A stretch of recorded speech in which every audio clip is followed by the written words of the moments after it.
और देखिए एक बड़ी खबर ईरान के मशहद से है। मशहद शहर में आगजनी हुई है। विद्रोहियों ने लगाई है इमारतों में आग। सुरक्षा बल और प्रदर्शनकारियों के बीच झड़प हुई है। ये देखिए आप तस्वीरें आपको हम दिखा रहे हैं। प्रदर्शनकारियों पर गोलीबारी हुई है। ईरान के मशहद शहर की तस्वीर है। हालात लगातार बेकाबू बने हुए हैं ईरान के अंदर।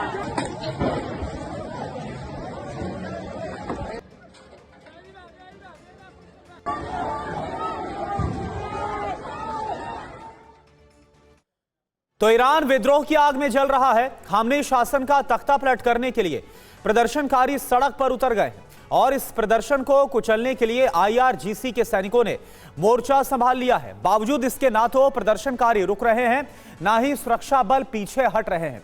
इसलिए अब सवाल यह नहीं खड़ा हो रहा कि खामनेई सत्ता में रहेंगे या फिर नहीं, बल्कि सवाल यह उठ रहा है कि कहीं यह प्रदर्शन अमेरिका प्रायोजित विद्रोह तो नहीं है।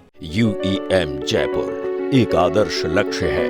भावी छात्रों के लिए अच्छी नौकरी, भविष्य के लिए तैयार कौशल के साथ अच्छी शिक्षा। जवाब हमारी एक्सक्लूसिव रिपोर्ट में आप देखिए। ये महज कट्टरपंथी इस्लामी शासन के खिलाफ ईरान में भड़का आक्रोश नहीं, न ही आम लोगों के अंदर भड़क रही वो भावना है जिसमें अधिकारों की जंग जीतने का जुनून,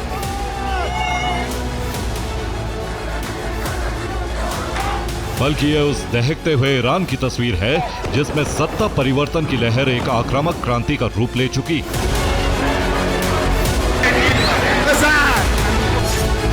सड़क पर प्रदर्शनकारी, तख्ता पलट की तैयारी।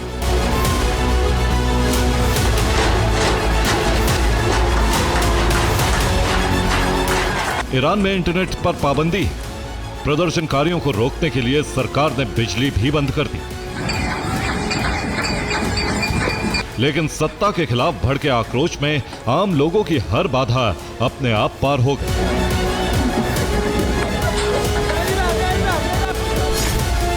तेहरान की सड़क पर उतरे इस जन सैलाब में 10 लाख से ज्यादा लोग शामिल हैं। खामनेई विरोधी नारे लगाने वालों की संख्या लगातार बढ़ती जा रही। पहलवी शासन को दोबारा लागू करने की मांग भी बड़े पैमाने पर होने लगी। ऐसे ही कई प्रांतों की सड़कों पर जन सैलाब खामनेई को सत्ता से बेदखल करने के लिए सड़क पर है।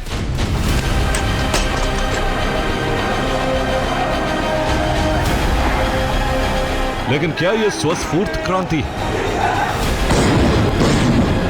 क्या जनता खामनेई प्रशासन के खिलाफ आई सुनामी में खुद समा गई? सवाल इसलिए उठ रहे हैं क्योंकि अमेरिका विद्रोहियों के समर्थन में उतर चुका है। अमेरिकी सेना भी कुर्दिस्तान क्षेत्र में बेस बनाकर बैठ गई। इसलिए शुरुआती संकेत यही थे कि ट्रंप प्रशासन इसे अवसर मान रहा है। लेकिन अब शक है कि यह पूरा विद्रोह अमेरिका प्रायोजित है।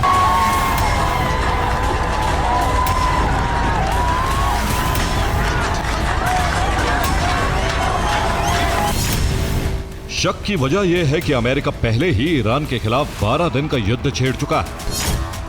इजरायली सेना भी ईरान के खिलाफ ऑपरेशन में सक्रिय भूमिका निभा चुकी है। और अब वेनेजुएला पर सैन्य नियंत्रण के बाद ईरान के खिलाफ अमेरिका की आक्रामकता बढ़ गई।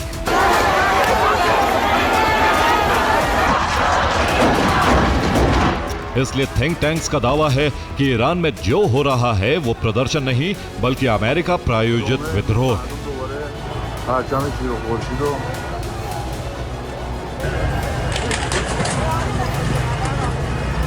जिसके कुछ उदाहरण भी प्रदर्शन के दौरान देखने को मिल चुके हैं। उदाहरण यह है कि ईरान एक इस्लामी गणराज्य है। बावजूद इसके करमान प्रांत की मस्जिद प्रदर्शनकारियों ने जला दी। तेहरान के गिशा में भी प्रदर्शनकारियों ने एक मस्जिद को आग के हवाले कर दिया। खबर यह भी है कि ईरान में आक्रामक विद्रोह के दौरान करीब 25 मस्जिदों को प्रदर्शनकारियों ने फूंक दिया।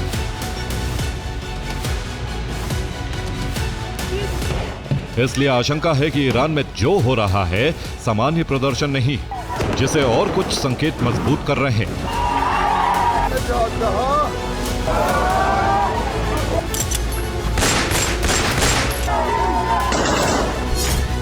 संकेत ये हैं कि ईरान में प्रदर्शन धीरे धीरे भड़कते हैं, जो कम समय में खत्म भी हो जाते हैं। लेकिन इस बार प्रदर्शन शुरू होने और फैलने में 12 घंटे से भी कम समय लगा। वहीं इस प्रदर्शन में पहली बार अमेरिका ने सीधे सैन्य कार्रवाई का ऐलान किया है और अंतर्राष्ट्रीय समुदाय भी ईरान में जारी प्रदर्शन पर खामनेई शासन का घेराव कर रहा है,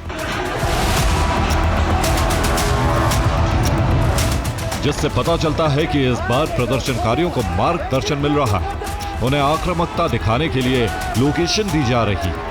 हर जगह एक ही जैसे घटनाक्रम दोहराए जा रहे हैं। ईरान में कम्युनिकेशन सिस्टम ठप होने के बावजूद अलग अलग जगह पर प्रदर्शन का एक जैसा पैटर्न है। खुरासान प्रांत में विद्रोही आक्रामक हैं, आगजनी की घटना को अंजाम दे रहे हैं, तो वहीं सिस्तान प्रांत में अभी सिर्फ प्रदर्शन का दौर चल रहा है। लेकिन याज़्द प्रांत में विद्रोह और आगजनी शुरू हो चुकी है। फारस प्रांत में प्रदर्शन के साथ सुरक्षा बलों से सीधी झड़प हो रही और ऐसा ही हाल बुशहर प्रांत में। यहां पर विरोध प्रदर्शन अब हिंसा की तरफ रुख कर चुका है। इलम प्रांत भी विद्रोहियों की आगजनी में जल रहा है और बात करीमन शाह प्रांत की करें तो तबरीज की करें, फर्दीस प्रांत की करें, अलबुर्स प्रांत की करें, तेहरान की करें, कौम या फिर इस्फहान प्रांत की करें, यहां एक ही तरह का पैटर्न। पहले सड़क पर उतरो, सुरक्षा बलों से टकराओ और सब कुछ आग के हवाले कर दो। देखिए आप, ईरान में हिंसा, आगजनी और विद्रोह का पैटर्न बता रहा है कि कोशिश इतिहास दोहराने की।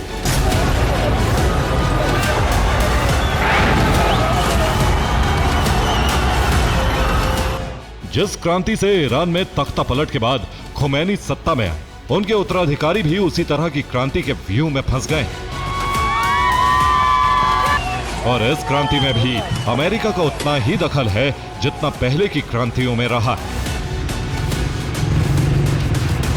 जिसके कुछ सबूत प्रदर्शनकारियों ने भी दे दिए। ये ईरान के दूसरे बड़े शहर मशहद का वीडियो है, जहां वकीलाबाद बुल्लेवार्ड पर प्रदर्शनकारियों ने पहलवी साम्राज्य का झंडा फहराया है। यही नहीं, लंदन में ईरान के दूतावास पर भी इस्लामी गणराज्य का झंडा फाड़कर शेर और सूर्य वाला ध्वज लहरा दिया गया है।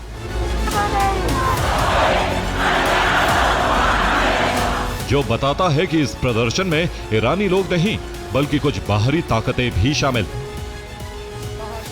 और इसमें शक की सुई बार बार अमेरिका और इजराइल की तरफ घूम रही है। ऐसा क्यों?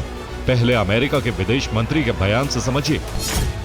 रूबियो का बयान है कि ईरान के बहादुर लोगों के लिए अमेरिका अपना समर्थन जारी रखेगा। ईरान में प्रदर्शन के 2 हफ्ते पूरे हो चुके हैं, जिसका मतलब है कि ईरान को लेकर ट्रंप ने कोई रणनीति बनाई और उसके लिए समय तय कर लिया है। वो रणनीति क्या है, इसकी पूरी जानकारी तो नहीं दी गई, लेकिन रणनीतिक कदम क्या होगा, इसके संकेत जारी हो चुके हैं।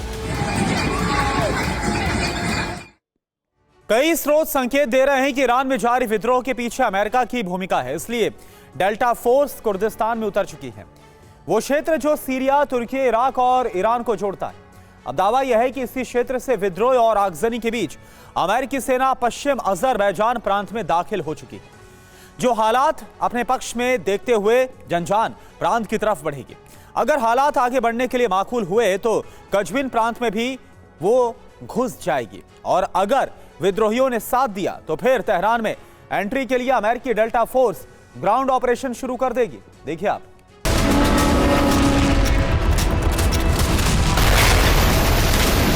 अमेरिका की तैयारी बता रही है कि ईरान में विद्रोह के पीछे अमेरिकी डीप स्टेट लंबे समय से काम कर रहा था, इसलिए इस बार सत्ता विरोधी प्रदर्शन ने विद्रोही क्रांति का रूप ले लिया, जिसमें मानवाधिकार के नाम पर अमेरिका भी भूमिका निभा रहा है, जिसकी पुष्टि करता है IRGC की पैरामिलिट्री बासिज के कमांडर फारजुल्लाह शुश्तरी की मौत, जिसके बाद IRGC ने दावा किया कि इस विद्रोह में कुर्दिस्तान फ्री लाइफ पार्टी और जैश अल अदल जैसे संगठन भी सक्रिय हैं।